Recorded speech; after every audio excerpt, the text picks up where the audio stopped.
Forest mysteries. The snow came down without sound.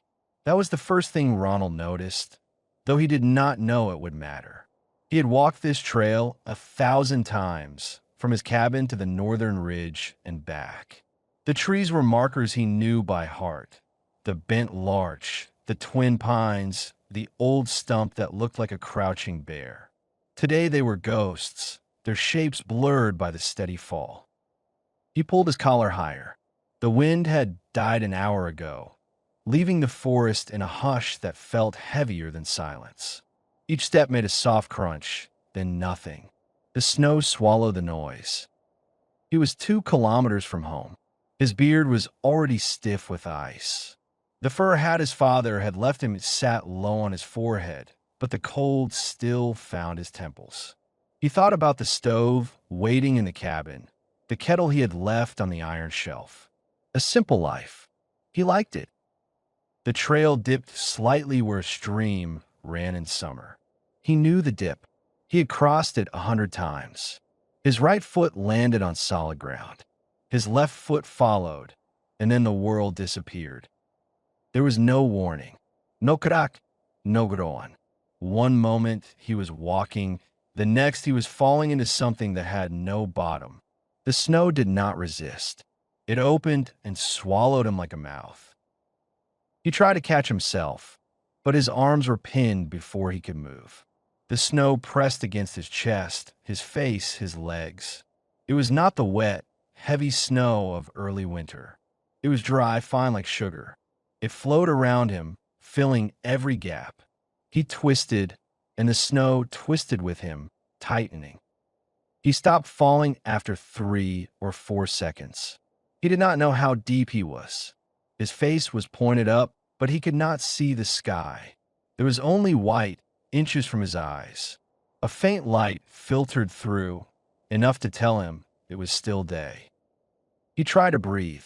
His chest would not expand. The snow had him in a fist, and every time he tried to draw air, the fist closed tighter. Panic came fast, the way a fire starts. It was heat in his throat, a need to move, to fight. He jerked his shoulders. The snow did not give. He tried to bring his knees up, but they were locked in place. The more he struggled, the more the snow seemed to settle, to harden, to push back. He made himself stop. His heart was beating against his ribs. He could feel it, a wild thing trying to break free. His ears were ringing. He let out a slow breath through his teeth, and the snow softened just enough for him to take a shallow sip of air. He lay there in the dark and listened. There was nothing, no wind, no birds, just the blood in his ears and the faint creak of ice forming on his face. He tried to think. He was a forester. He knew snow. He knew how it drifted, how it packed, how it could bury a man in a gully. But this was not a gully. This was flat ground, a trail he had walked for 20 years. The snow should not have done this. He moved his fingers. His left hand was free enough to curl into a fist. His right was trapped at his side. His feet had feeling, but they would not move. It was as if the snow had turned to stone around his legs. The cold began to change. It was no longer a thing on his skin. It was inside him now, a slow ache that started in his hands and crept toward his chest. He knew what that meant. He had seen men lose fingers in the taiga. He had helped drag a hunter out of a drift once, the man's hands black and stiff. He pushed the thought away. He needed to get one arm free. That was the way. One arm. Then he could work his chest loose. Then he could dig. He tried to pull his right arm toward his body. The snow held it. He tried to push it outward. Nothing. He felt something cold against his wrist. Ice, already forming where his body heat had melted the snow and the cold had frozen it again. He stopped struggling and let his breath slow. The panic was still there, a knot in his stomach, but he forced it down. Panic was death. He had seen that too. He closed his eyes and listened to his own breathing. In, out, in, out. The snow gave a little with each exhalation, then pressed back when he inhaled. It was breathing with him. He opened his eyes and looked at the white wall in front of his face. Somewhere above him, the light was fading. He did not know how long he had been here. Minutes, maybe. Hours, maybe not. He thought of the cabin, the stove, the kettle. Then he thought of his daughter, Megan, and the letter he had not sent, the one that had sat on his table for 3 months. He had meant to mail it in the spring. The snow tightened again, and the thought was gone. The light filtering through the snow turned from pale gray to something darker, something that reminded him of the water in Lake Baikal during winter, blue and deep and without end. Ronald did not know how long he had been still.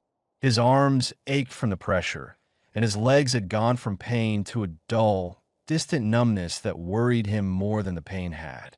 He tried to move his toes and felt nothing in the left foot. The right answered with a faint tingle, like needles pushed through skin. He needed to move, not from panic this time, but from a cold understanding that stillness here was death. The snow was not a blanket. It was a cage, and it was tightening around him with the patience of something that had waited for him long before he stepped onto the trail. He started with his left hand. It was the one with more freedom, curled against his stomach. He opened his fingers slowly, feeling the snow shift against his knuckles. Then he closed them into a fist. The motion was small, barely a twitch, but it created space. A thin gap opened between his chest and the white wall in front of him. Cold air rushed in, and he sucked it down like water. He repeated the motion. Open, close, open, close. Each time the gap grew a little wider, and each time the snow tried to fill it back in. It was a rhythm now. Him making space, the snow taking it away. He was not winning, but he was not losing either. He was holding a line, and holding a line was something he understood. The Forestry Service had taught him about fires. How you do not fight the flame head on. You build a break. You work the edges.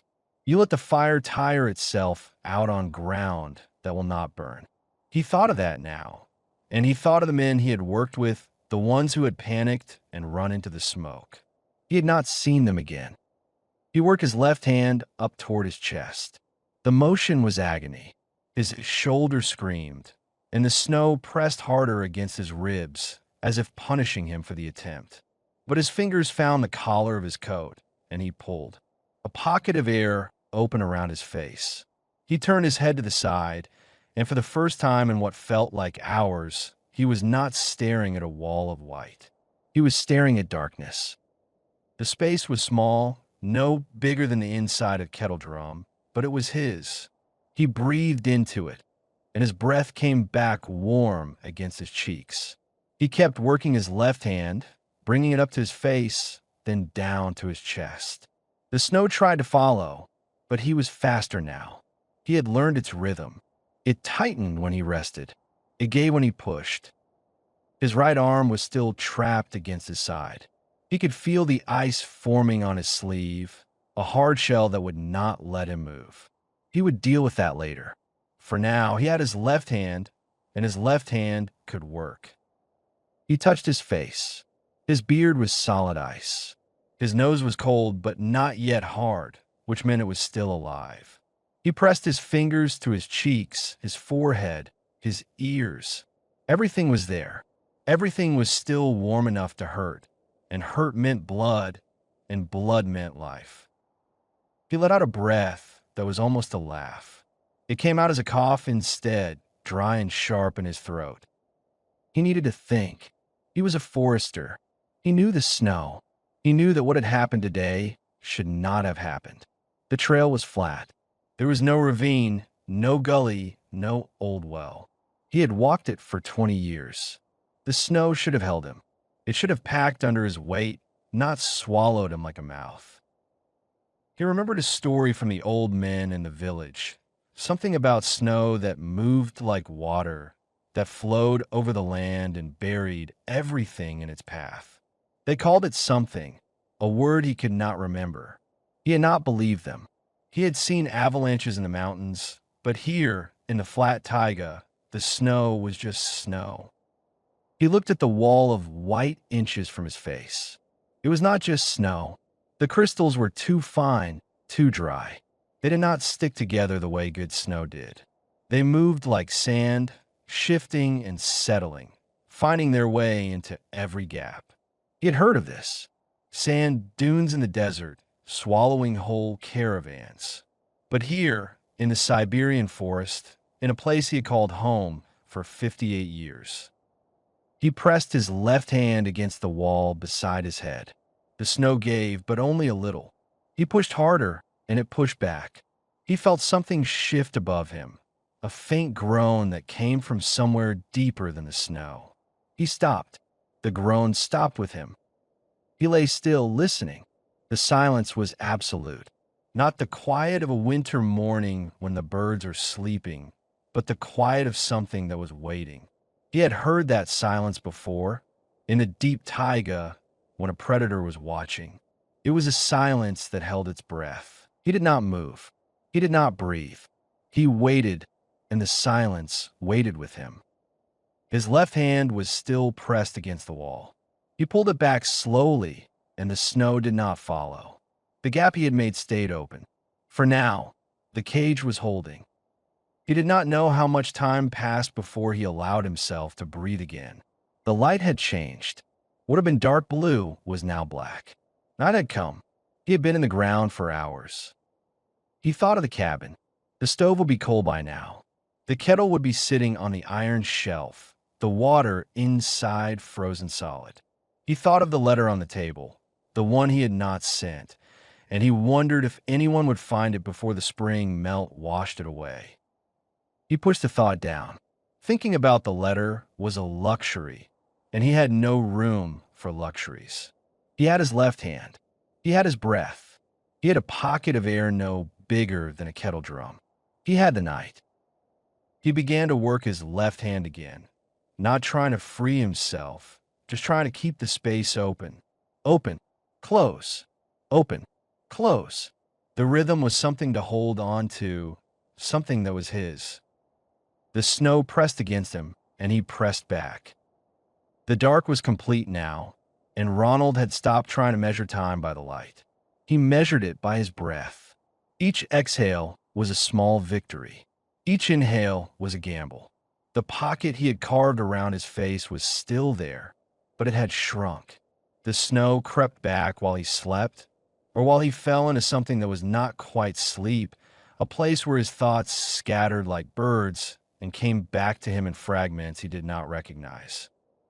He woke with his chin pressed against his chest and ice in the hollow of his throat. His left hand was numb, not the tingling numbness of cold fingers, but a dead weight at the end of his arm. He forced his eyes open and tried to move the hand. The fingers curled slowly, like caterpillars, and a pain shot up his wrist that made him bite down on his lip. Good. Pain meant blood. Blood meant the hand was still alive. He moved his left hand to his chest and began patting himself down, a slow inventory of a man buried alive.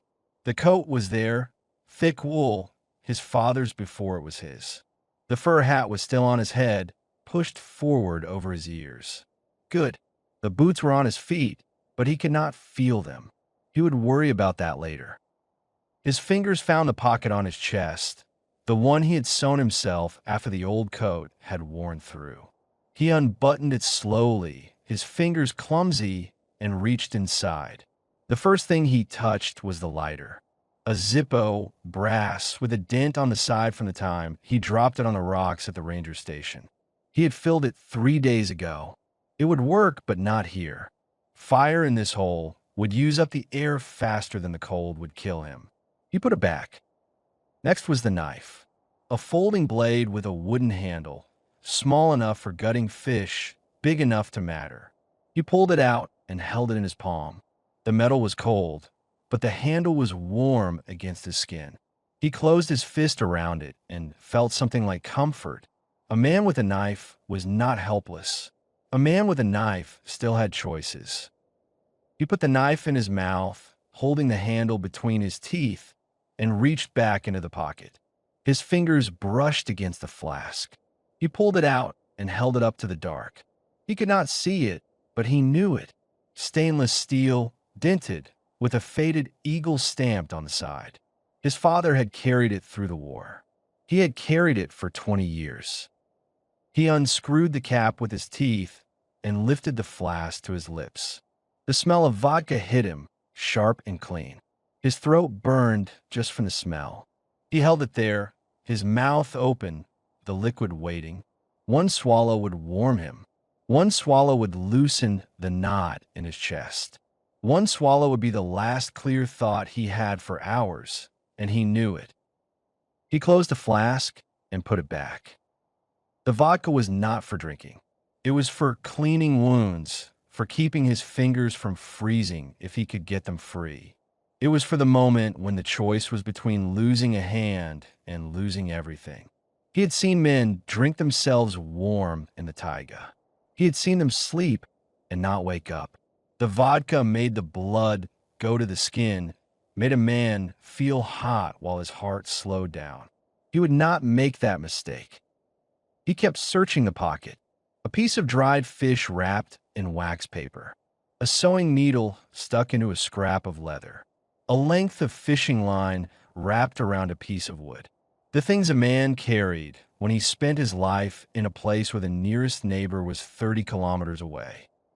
He put everything back except the knife that he kept in his hand, closed his thumb on the metal. The weight of it was something to hold on to. His left foot was cold now. Not the distant numbness from before, but a cold that had teeth. He tried to move his toes and felt nothing in the smallest too. He tried to wiggle his foot inside the boot and got a faint response from the heel, nothing from the front. Frostbite. It was starting, and there was nothing he could do about it. He could not take off the boot to warm the foot against his stomach. He could not move enough to get the blood flowing. The snow held him, and the cold did its work. He thought about his daughter again. Megan. The name came to him like a bell, clear and sharp. He had not said it out loud in years. She lived in Irkutsk now, in an apartment near the Angara River. She worked in a bank. She had a life he knew nothing about because he had not asked, and she had stopped telling. The letter on his table was 3 months old. He had written it in October, after a moose had walked through his yard, and he had thought, for no reason, that she would have liked to see it. He wrote about the snow that year, about the wolves he had heard on the ridge, about the way the light came through the pines in the morning. He did not write about why he had stayed in the forest when her mother left. He did not write about the birthdays he had missed, the school plays, the graduation. He wrote about the moose. He had been ascended. He had folded it and put it in an envelope and left it on the table. Every time he went to the village, he told himself he would bring it. Every time he left it behind. He closed his eyes and listened to his own breathing. The knife was still in his hand. The pocket was empty now. The dark was still there, pressing against his face. He did not know if the frostbite was spreading. He did not know if the snow would loosen or tighten. He knew he had a lighter, a knife, a flask of vodka, a piece of fish, and a letter he had not sent. That was what the pocket held. He moved his left hand to his chest and began the rhythm again. Open, close, open, close. The snow pressed, and he pressed back. The light returned as a gray smear through the snow, and Ronald understood that a second day had begun. He did not know if it was morning or afternoon. The difference did not matter. What mattered was that his left foot was gone. Not gone as in missing, but gone as in dead. He had tried to move it an hour ago, or maybe it was 3 hours ago, and there was nothing. No tingle, no ache, no response. He flexed his right foot and felt the boot press against the snow. The left gave him nothing. He had stopped working his left hand. The arm was too tired, and the snow had won back most of the space he had carved. His face was pressed against the wall again, his cheek against the ice, his lips cracked and bleeding. He had not eaten the fish. He had not drunk the vodka. He had not used the lighter. The knife was still in his hand, and he had stopped noticing it was there. He was losing, and he knew it. He tried to think of something that would pull him back. He thought of the cabin. He thought of the stove, the kettle, the shelf where his father's watch sat next to the photograph of a woman he had not loved well enough to keep. He thought of the moose that had walked through the yard in October, its breath steaming in the cold, its eyes black and calm. He thought of anything that was not the snow. The snow did not care what he thought. He was drifting, he knew, not sleeping, but something close to it, a place where his thoughts came apart and put themselves back together in ways that did not make sense. He saw his father standing in the doorway of the cabin, his face young again, his hands holding the brass lighter that was now in Ronald's pocket. He saw Megan at 5 years old, her hair white with frost, laughing as he pulled her on a sled behind his skis. He saw the trail he had walked 1,000 times, and he saw himself walking it, and he saw the snow open beneath him, and he saw himself falling, and he fell, and he fell, and he was still falling when he opened his eyes. The gray light had shifted. It was brighter now, or maybe it was not. He could not tell. He heard something. His body reacted before his mind did. His neck straightened. His eyes opened wider. His breath stopped in his chest. He listened, and for a long moment there was nothing, and he thought he had imagined it. And then he heard it again. A crunch, the sound of boots on snow. Above him, close. His heart slammed against his ribs. He tried to speak, but his throat was dry, his lips frozen together. He forced air through his mouth, and a sound came out, a whisper that would not carry. He tried again, louder, and his voice cracked on the word. Help. It was not a shout. It was not even a call. It was a breath with a shape. The crunching stopped. Ronald held his breath. His hand tightened on the knife. He listened, and the silence was the same silence that had been there before, the silence of something waiting. But now there was something else, a vibration in the snow, a pressure against his ears. Someone was standing above him. He opened his mouth and tried to shout. The sound that came out was not a shout. It was a rasp, a thing that died in his throat. He swallowed and tried again. Help! The word was louder this time, clear enough to carry through a meter of snow, clear enough for anyone standing above to hear. The silence stretched, second after second. He counted 5, then 10, then 20. He was about to shout again when the snow shifted. A shadow moved across the light, a dark shape that blocked the gray for a moment and then was gone. Footsteps, 2 of them, then 3 moving away. He shouted. The word tore out of him, raw and desperate. Help, please. Down here. I'm down here. The footsteps stopped. He waited. His chest was heaving now, using the air, using the space. The snow pressed against him, tighter than before, and he did not care. He shouted again. His name, Ronald, the Forestry Service.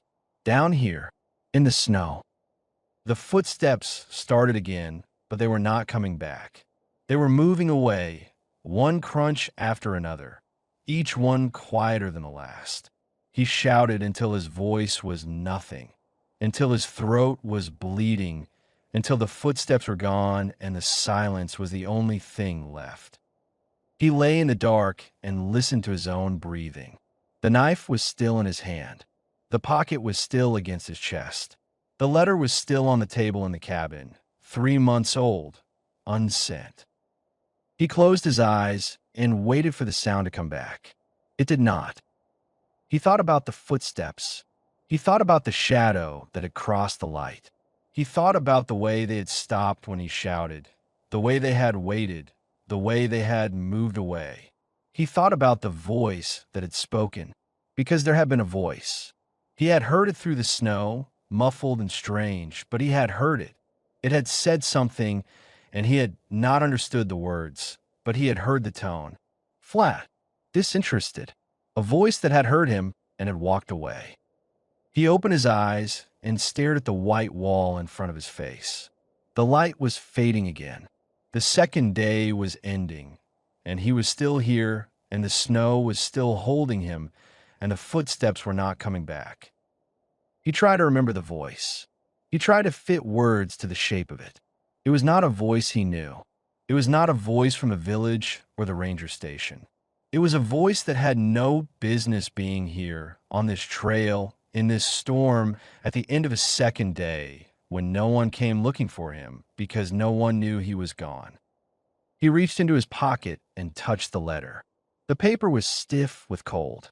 He pulled it out and held it in his hand, and he thought about the words he had written, the words he had not sent, the words his daughter would never read if he died here. The snow pressed against him, and he pressed back, and he waited for the footsteps that would not come.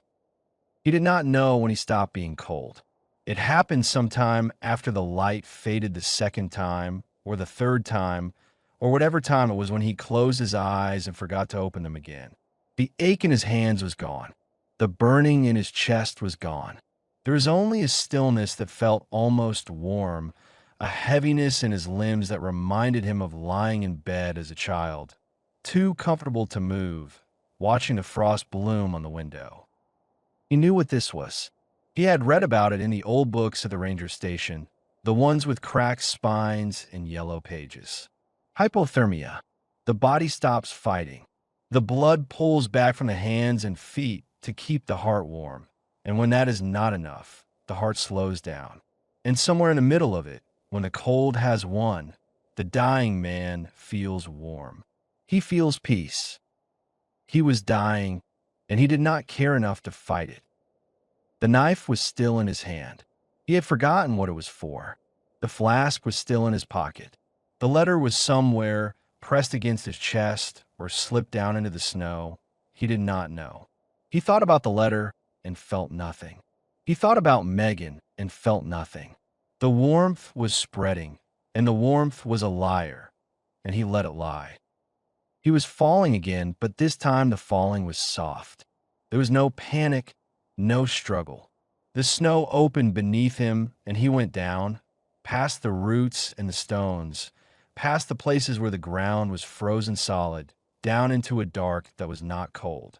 He saw lights, not the gray smear of daylight through the snow, but colors, greens and blues and whites that moved like water. He thought about the northern lights, the way they had looked when he was young, standing on the ridge with his father, watching the sky burn. He thought about the way his father had said nothing, just stood there with his hands in his pockets, the brass lighter warm between them. Something touched his face. He opened his eyes. The gray light was back. He did not know if it was the same day or a different day. His cheek was pressed against the snow, and there was something warm on his lips, something that smelled of fur and earth. He tried to move his head, and the thing pulled back. He blinked. His eyes did not want to focus. The light was too bright, or not bright enough. He could not tell. He tried again, and this time his vision cleared enough to see a shape. A muzzle, black nose, ears that pointed up, sharp and alert, eyes, black and round, looking at him from inches away. A fox. It was small, smaller than he expected, with fur the color of rust and a tail that curled around its feet like a question. It was sitting in the snow beside his face, and it was looking at him with an attention that did not belong to an animal. He had seen foxes before in the forest on the trail. They ran. They did not sit and watch. He tried to speak. His lips moved, but no sound came out. The fox tilted its head, one ear forward, one ear back. It was listening to something he could not hear. He watched it breathe. Its sides moved in and out fast like a small engine. Its breath made steam in the cold air, and the steam touched his face and was warm. He did not understand how it was here. The snow was above him, Around him, a meter of it between his face and the surface. The fox could not be here. The fox was not real. He closed his eyes. When he opened them, the fox was still there. It had moved closer. Its nose was almost touching his cheek now. He could see the whiskers, fine as thread, trembling with each breath. He could see the fur around its eyes, white and soft, like the snow that had buried him. He looked into its eyes and saw himself. Not his reflection, but something deeper, something that had been waiting in the dark for a long time. The fox opened its mouth. He expected teeth, but there was only a small tongue, pink and wet, and a sound that was not a bark or a growl. It was a whine, high and thin, the sound a mother makes when her pup is lost. The sound went through him like a hook. He lifted his hand, the left hand, the one that had been numb for so long. It moved, slow and clumsy, but it moved. His fingers touched the fur on the fox's chest. It was warm, warm like the stove in the cabin, warm like the kettle on the shelf, warm like the hands of a woman he had not loved well enough to keep. The fox did not run. It leaned into his hand, pressing its weight against his palm, and the warmth spread from his fingers to his wrist, from his wrist to his arm. He could feel his heart again, a slow beat, then another, then another. The fox was breathing with him, its sides rising and falling against his hand, and for a moment he was not in the snow. He was in the cabin, sitting by the fire, and the fox was a dog sleeping at his feet, and everything was quiet and safe. He closed his eyes again. When he opened them, the fox was gone. His hand was still raised, reaching for something that was not there. He let it fall back against his chest. The warmth was fading. The cold was coming back, but it was not the same cold. It was a cold that bit, that burned, that reminded him he was still alive. He moved his fingers. They hurt. He moved his wrist. It hurt. He turned his head and looked at the white wall in front of his face, and he saw something he had not seen before. A gap, a small opening in the snow, no bigger than his fist, where the fox had been digging. Light came through it, real light, the pale light of a winter sky. And air came with it, air that was cold and fresh and tasted like the forest. He breathed it in. He filled his lungs with it. He held it there, and then he let it out, and the snow did not press back. He looked at the hole.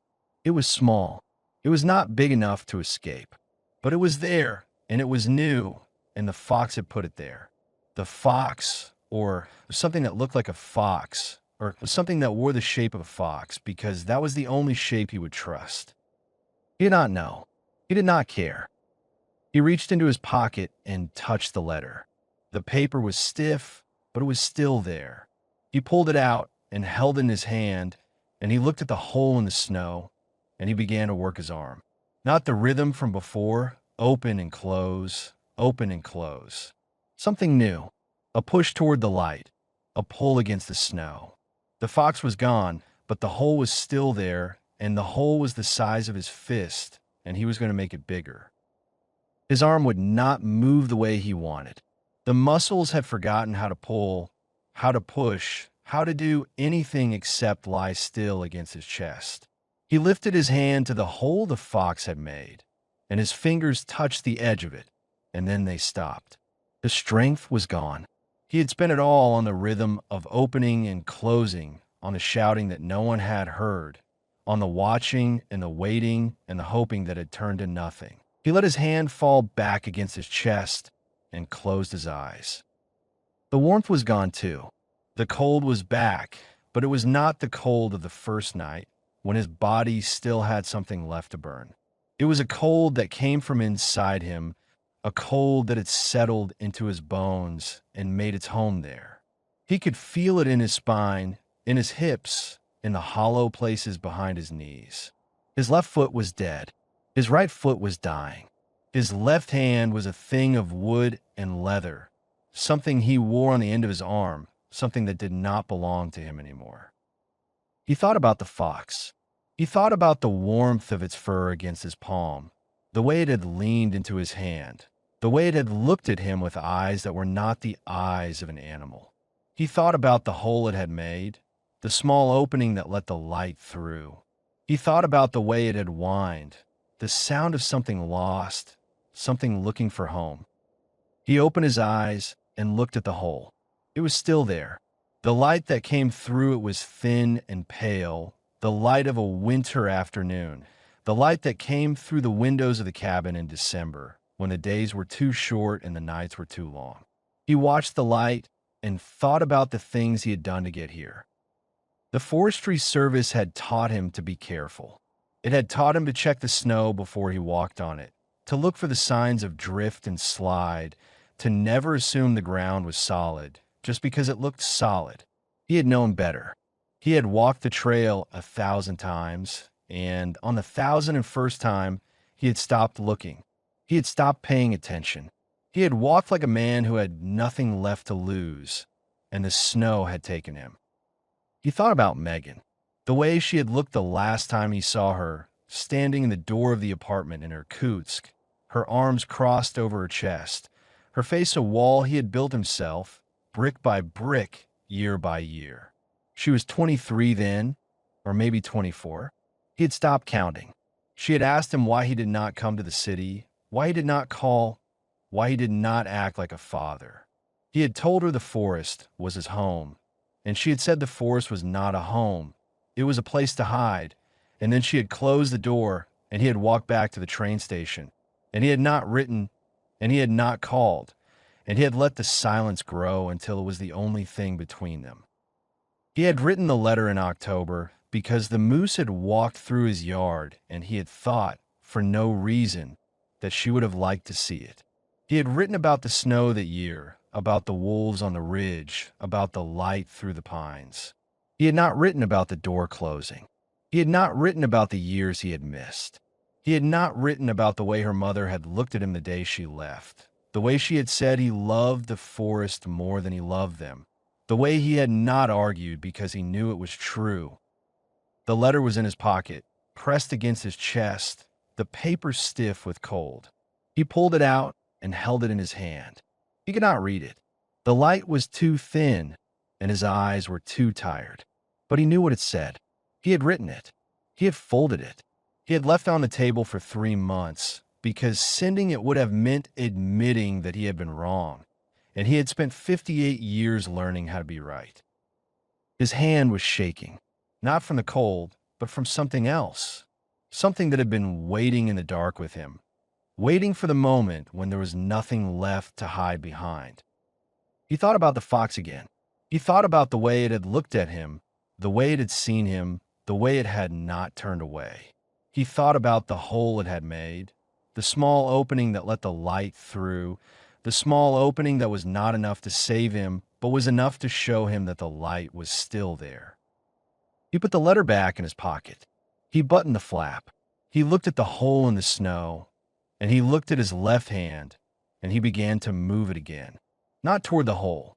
He did not have the strength for that, but toward his chest, toward the pocket where the knife was, where the flask was, where the letter was. He moved his fingers until they found the knife. He closed his hand around it. He pulled it out. The blade was small, no longer than his finger. The handle was wood, worn smooth by years of use. He had used this knife to gut fish, to cut line, to shave kindling for the stove. He had never used it for anything else. He looked at it now, and he thought about the choices a man makes when he has nothing left to lose. He was not going to die here. That was what the fox had told him, in a language that animals speak when there are no words left. He was not going to lie down and let the cold take him. He was not going to close his eyes and wait for the warmth to come back. He was going to fight, and if the fighting killed him, at least he would die fighting. He looked at the hole. It was the size of his fist. He could make it bigger. He had a knife. He had a hand that still moved, even if it moved slowly. He had a letter in his pocket that he had not sent, and a daughter in Irkutsk who had closed the door, and a fox that had come out of the snow to remind him that he was still alive. He pressed the blade into the wall of snow beside his face and began to carve. The knife moved through the snow like a fish through water. That was what he told himself, anyway. The truth was different. The snow was not water. It was something else, something that had weight and will, something that did not want to be carved. Each stroke of the blade was a fight. The snow pressed back, crumbled, filled the space he had just made. He carved and the snow followed, and he carved again, and the snow followed again, and for a long time he was not sure if he was making a hole or digging a grave. His arm was failing. He felt it in the shoulder first, a deep ache that spread down to his elbow, then to his wrist. The knife slipped in his fingers. He caught it before it fell, closed his hand around the handle, and kept carving. The hole was bigger now. Not much. The size of 2 fists, maybe 3. But the light that came through was stronger, and the air that came with it was colder, and the cold was good because the cold meant the surface was close. He stopped to rest. His arm hung at his side, trembling. He could feel his heart again, beating in his chest, beating in his throat, beating in the hollow behind his ears. The rhythm was fast now, too fast, the rhythm of a man who had something to live for. He reached into his pocket and touched the letter. The paper was soft from the moisture of his breath, the ink starting to blur. He could not read it in the dark, but he did not need to. He knew what it said. He had written it on a morning in October, after the moose had walked through his yard, and he had folded it and put it in an envelope and written his daughter's name on the front. Megan, apartment 14, the building on First Street, the one with the blue door. He had written it and left it on the table and told himself he would mail it when he went to the village. He had gone to the village 4 times since October. The letter was still on the table. He put the letter back and picked up the knife. The snow above him shifted. He felt it before he heard it, a change in the pressure against his chest, a loosening of the grip that had held him for so long. He stopped moving. He listened. The silence was not the silence he had learned to know. It was a silence that was waiting, yes, but it was waiting for something else, something that was coming. The sound was faint at first, a scratching like claws on ice, then a breathing, fast and shallow, the breathing of something small that was working hard. He looked up at the hole he had made, and he saw something block the light. A face, not the fox, something larger, a muzzle longer than the fox's, with teeth that showed even when the mouth was closed. Eyes that were yellow, not black. Ears that were round, not pointed. A wolverine. His hand tightened on the knife. The wolverine was not looking at him. It was digging, its front paws working the snow at the edge of the hole, widening it, pushing the loose snow down onto his face. He turned his head and spat the snow out, but more came, and he could not breathe. He tried to raise his arm to push the snow away, but the wolverine was above him, and the snow was falling, and his chest was tight, and his lungs were burning. He swung the knife.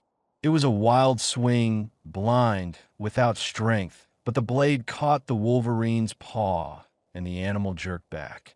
The snow stopped falling. He sucked air in his lungs, coughed, sucked more. His eyes were full of snow, his mouth full of snow, his nose full of snow.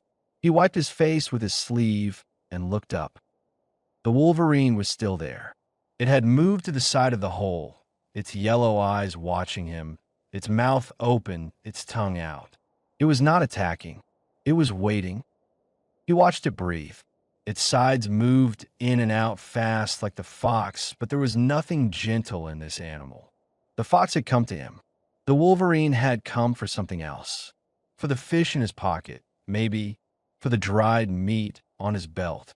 For the warmth of his body, the heat that was still leaking out of him. The heat that would keep a small animal alive through a long winter night. He reached into his pocket and pulled out the fish. The wax paper was wet, the fish soft. He held it up, and the wolverine's head turned, its nose working the air, its eyes fixed on the thing in his hand. He threw the fish toward the hole. It landed on the snow above him, just out of reach of the wolverine's paws. The animal looked at the fish, then looked at him, then looked at the fish again. It moved slowly, one step, then another, its body low to the snow, its eyes never leaving his face.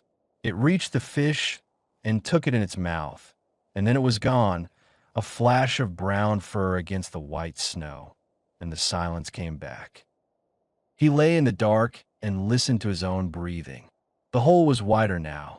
The wolverine had dug it out while it was trying to get to him. The opening was the size of his head, maybe larger. He could see the sky, not the gray smear of light through the snow, but the sky itself, pale and cold and empty. He raised his left hand toward the opening. His fingers touched the edge. He pulled, and his arm came up out of the snow into the air. The cold hit his skin like a slap. He felt it on his wrist, on his forearm, on the places where his sleeve had pulled back. It hurt. The hurt was good. The hurt meant he was alive. He pulled his arm back down and let it rest on his chest. He needed to rest. He needed to save his strength. The opening was there. The sky was there. The wolverine was gone, and the fox was gone, and the footsteps were gone, and he was alone again. But the hole was wider, and the air was fresher, and he had a knife in his hand, and a letter in his pocket, and a daughter in Irkutsk who did not know that her father was trying to come back. He looked at the sky and began to carve again. The knife fell from his hand. He did not drop it. His fingers simply stopped holding, and the knife slipped away into the snow somewhere beside his hip, and he did not have the strength to look for it. He lay with his face toward the opening, his eyes on the strip of sky that was visible above him, and he watched the light fade for what he knew would be the last time. The cold was back. Not the biting cold of the first night, not the creeping cold of the second, but something new, a cold that did not hurt, a cold that wrapped around him like a blanket, that settled into his chest and made his breathing slow, that pushed the blood from his fingers and his toes and his hands and his feet and gathered it somewhere deep inside him, somewhere he could not feel. His heart was beating. He could feel it if he concentrated, a dull thump behind his ribs, but it was slow now, slower than it had ever been, and each beat was weaker than the one before. He thought about the fox. He thought about the warmth of its fur, the way it had leaned into his hand, the way it had looked at him with eyes that were not the eyes of an animal. He thought about the hole it had made, the hole that was now the size of his head, the hole that let him see the sky. He thought about the wolverine, the yellow eyes, the teeth, the way it had taken the fish and gone. He thought about the footsteps, the voice, the shadow that had crossed the light and walked away. He thought about Megan. She was standing in the door of the apartment in Irkutsk, her arms crossed over her chest, her face a wall he had built himself. She was 23 or 24 or 25, he did not know. He had stopped counting. He had stopped calling. He had stopped writing. He had let the silence grow until it was the only thing between them.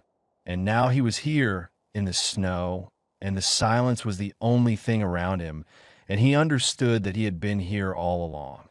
Not in the snow, but in the silence. The silence he had chosen. The silence he had made. He reached into his pocket and pulled out the letter. The paper was soft now, the ink blurred, the words he had written in October dissolving into the damp. He held it in his hand and looked at the sky through the hole in the snow, and he felt something he had not felt in a long time. Not regret, not sorrow, something simpler, something he had forgotten, a wish. He wished he had sent the letter. He wished he had walked to the village in October or November or December and put the envelope in the mail and waited for the answer that might have come or might not have come. He wished he had told her about the moose, about the wolves on the ridge, about the light through the pines. He wished he had told her that he thought about her every day, that he kept her photograph on the shelf next to his father's watch, that he had never stopped being her father even when he had stopped knowing how to show it. He wished, and the wishing was warm, and the warmth spread through his chest, and he closed his eyes. The snow was soft now. It did not press against him. It held him the way a mother holds a child, the way the ground holds the dead. He was not cold. He was not warm. He was something else, something that had no name, something that was not afraid. He was floating. No, he was falling.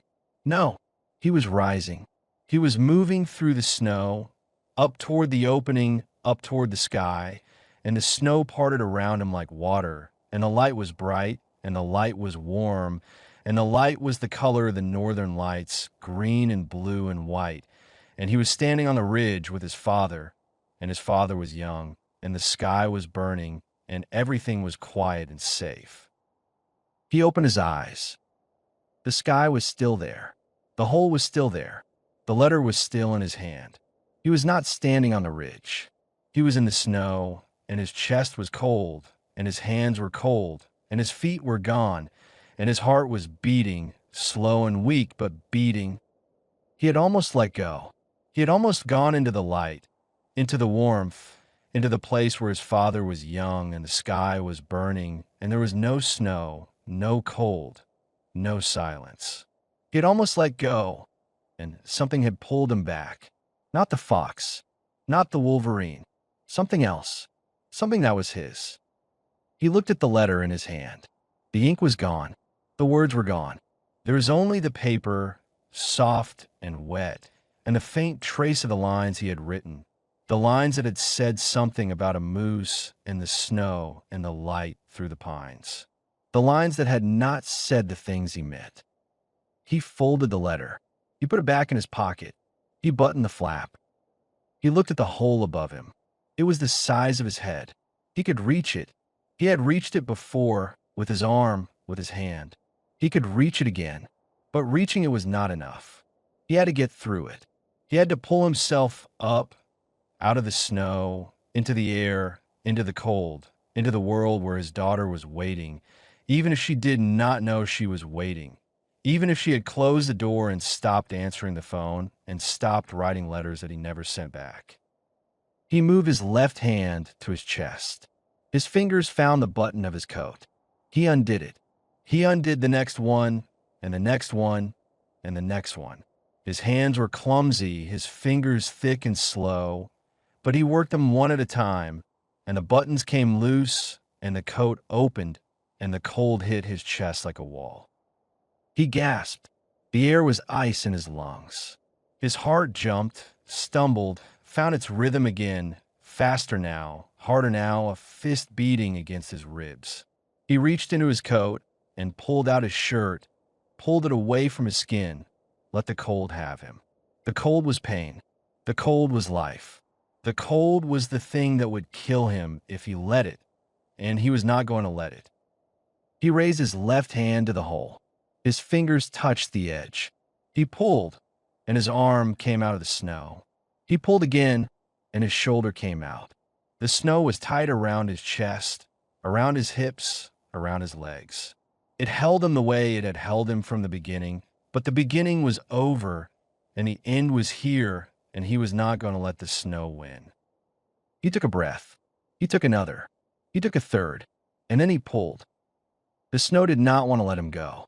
He had known this from the beginning, from the first moment he had fallen, from the way it had tightened around him when he struggled, from the way it had held him for what felt like years.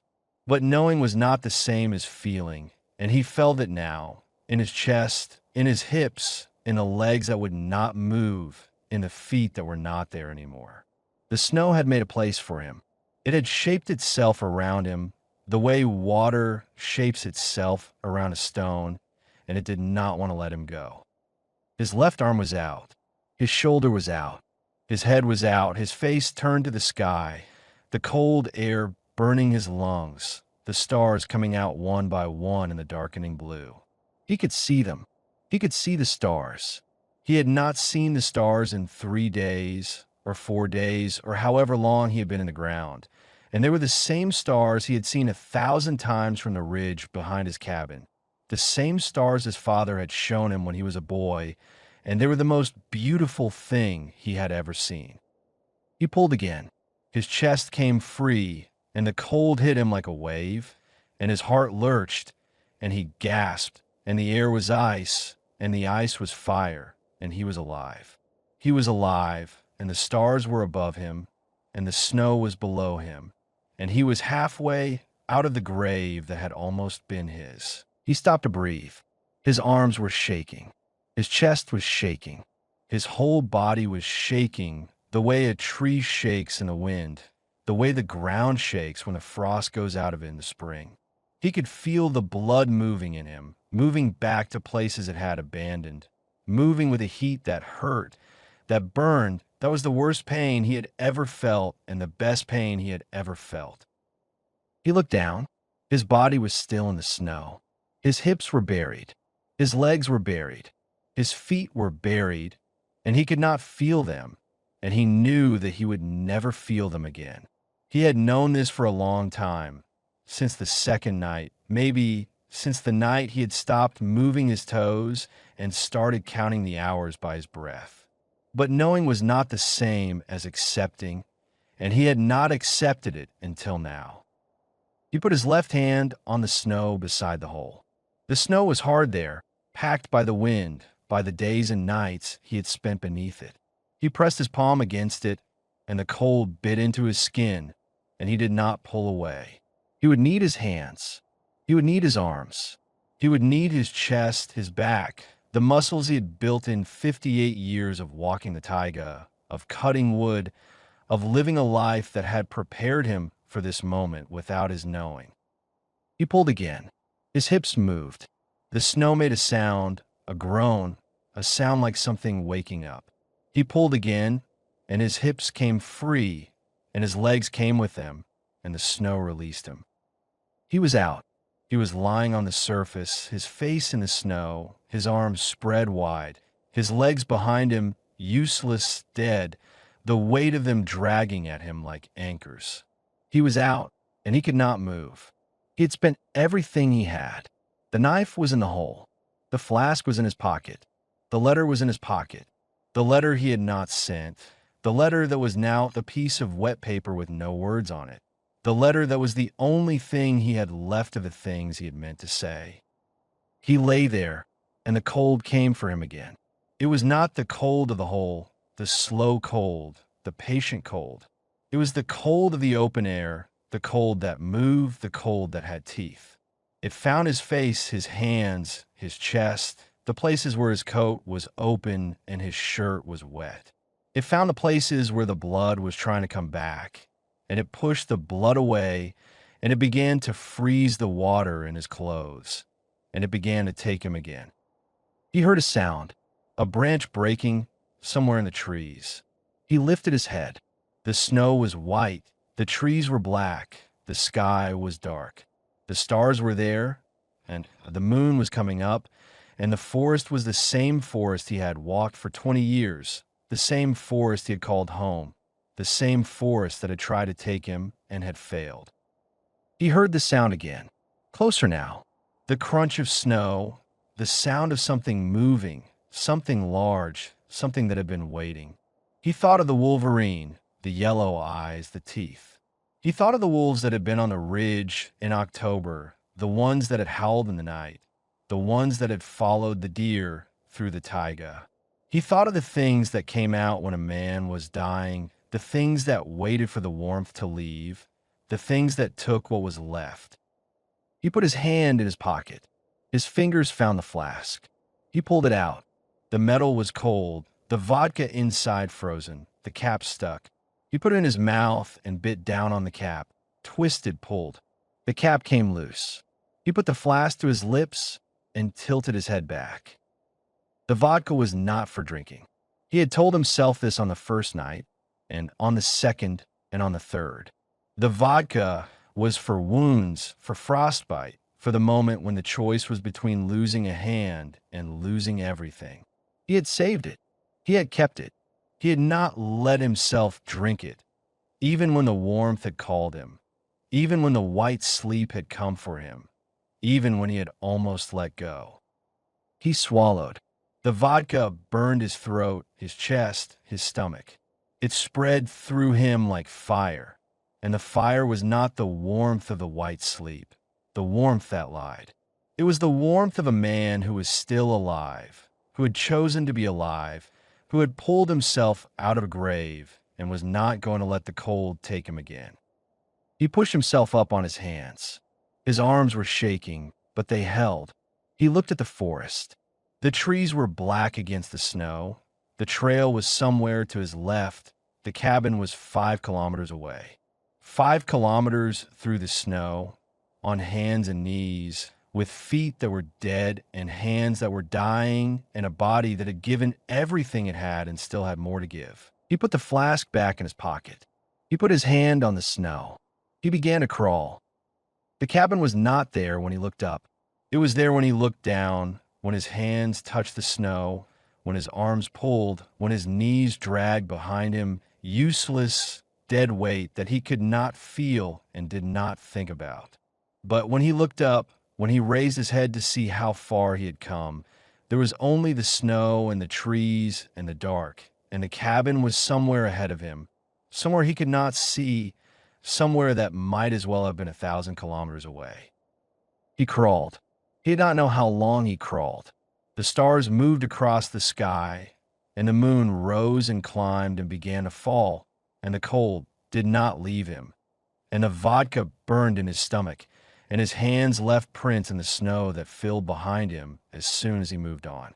He crawled past the bent larch, the tree he knew, the marker that told him he was halfway to the trail that led to the cabin.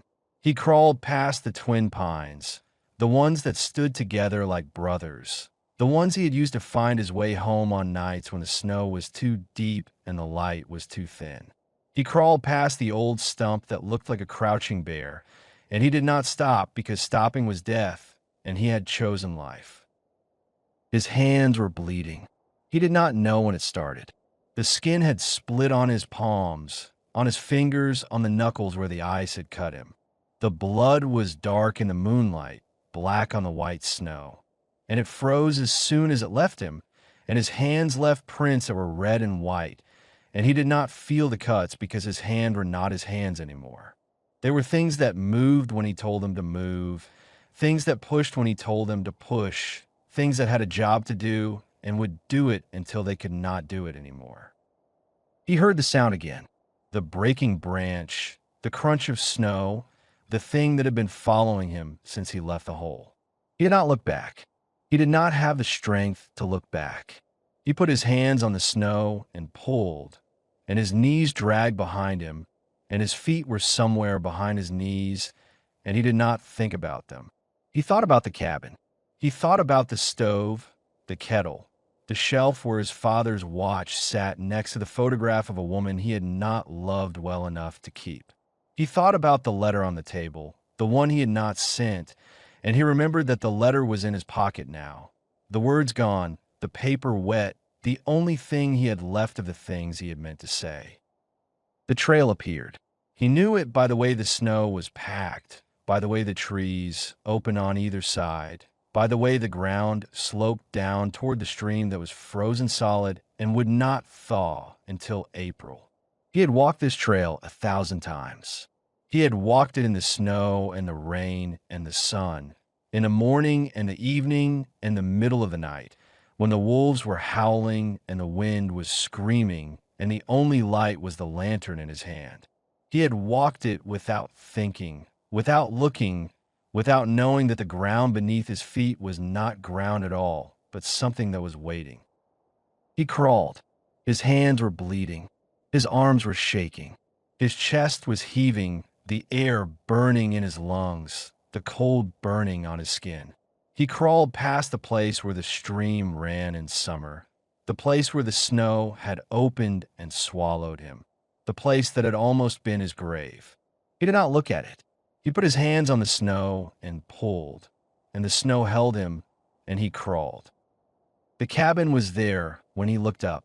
It was small, the windows dark, the roof white with snow, the door closed. It was there 100 meters away, then 50, then 20. He could see the woodpile where he had stacked the logs in October, the axe he had left leaning against the wall, the path he had shoveled after the first storm, the path that was now a ridge of ice that his hands found and followed. He reached the door. His hands were on the wood. The wood was cold, colder than the snow, and his hands stuck to it for a moment before he pulled them free. He found the handle. He pulled. The door did not move. He pulled again, and the door held, and he understood that he had locked it. He had locked the door of his cabin the way he did every time he left, the way he had done for 20 years, and the key was in his pocket, and his hands would not open his pocket, and his fingers would not find the key, and the door was locked, and he was on the outside, and the cold was there, and the thing in the forest was there, and he was going to die on his own doorstep with the key in his pocket, and the letter in his pocket, and the words he had never said still in his chest. He put his forehead against the door. The wood was rough against his skin. He closed his eyes. He thought about Megan. He thought about the door she had closed in Irkutsk, the way she had looked at him, the way she had said the forest was not a home, it was a place to hide.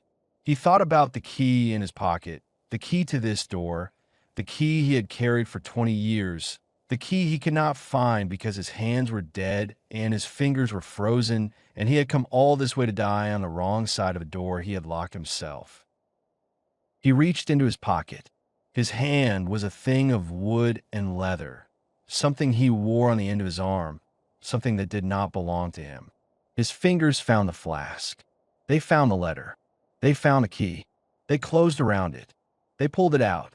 He held in his palm, the metal cold, the shape familiar, the key to the only home he had ever known. He put in the lock. He turned it. The lock opened. The door opened. He fell inside. The floor was wood. The air was cold, colder than the air outside, because the stove had not been lit for days and the heat was gone, and the cabin was a box of ice waiting for him. He lay on the floor and listened to his own breathing. He was inside. He was home. He was alive. He heard the sound again, the crunch of snow, the thing in the forest, the thing that had followed him from the hole. He turned his head and looked at the door. The door was open. The snow was white. The trees were black. The sky was dark. There was nothing there. There was nothing there, and the sound did not come again, and the forest was silent. And the silence was the silence he had known all his life, the silence of the taiga in winter, the silence that was not waiting, not watching, not anything except the quiet of a place that did not care whether he lived or died. He pulled himself across the floor. His hands found the stove. His hands found the matches on the shelf above it. His hand struck the match, once, twice, 3 times. The flame caught. He held it to the paper, to the kindling, to the wood he had stacked in October. The fire caught. The flame grew. The heat came, slow at first, then faster, and he lay beside the stove and let the heat find him, and the heat was pain, and the pain was life, and he closed his eyes and slept. He woke to light. The sun was coming through the window, the same sun that had come through the window every morning for 20 years, the same light that had fallen on the table where the letter had been, the same light that was falling now on his hands, on his chest, on the floor where he lay. He did not move. He did not know if he could move. He lay there and watched the light and listened to his own breathing. His hands were black. The fingers on his left hand were black at the tips, the skin cracked, the flesh dead. His right hand was better, but not much. His feet were gone. He knew this without looking. He had known it in the snow, in the dark, in the long hours when he had crawled across the frozen ground and felt nothing below his knees. They were gone, and he was alive, and the price of being alive was the thing he had paid with. He reached into his pocket. The letter was there. The paper was dry now, the ink gone, the words he had written in October dissolved into nothing. He held it in his hands and looked at it, and he knew that he would not send it.